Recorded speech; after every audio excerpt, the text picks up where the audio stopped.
ஆயுத பூஜை என்பது சரஸ்வதி பூஜை என்றும் அழைக்கப்படுகிறது. இது இந்தியாவில் கொண்டாடப்படும் ஒரு முக்கியமான பண்டிகையாகும். இது துர்காதேவியின் 9 வடிவங்களான நவராத்திரியின் ஒரு பகுதியாகும். இந்த நாளில் மக்கள் தங்கள் கருவிகள், இயந்திரங்கள், வாகனங்கள் மற்றும் எந்த ஒரு கருவிகளையும் பூஜை செய்து வணங்குவார்கள்.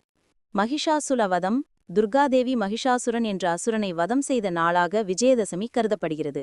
மகிஷாசுரனை அழிக்க தேவி தனது ஆயுதங்களை பயன்படுத்தியதால் ஆயுதங்களை வழிபடும் ஒரு சடங்காக இது உருவானது.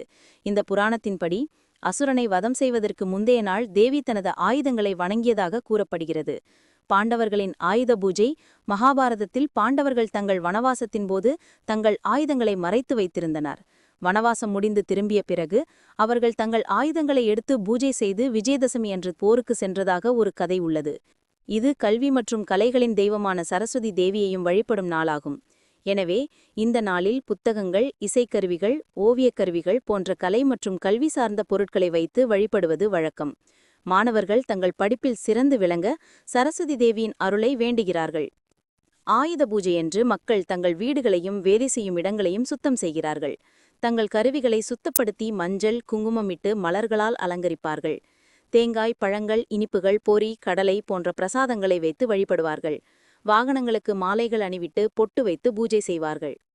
இந்த பூஜை ஒருவரின் தொழிலுக்கு துணை புரியும் கருவிகளை மதிக்கும் ஒரு அடையாளமாக உள்ளது. மேலும் இந்த கருவிகளை பயன்படுத்தி நாம் செய்யும் வேலைக்கு கிடைக்கும் வெற்றிக்கு கடவுளுக்கு நன்றி தெரிவிக்கும் ஒரு வழியாகவும் இது பார்க்கப்படுகிறது.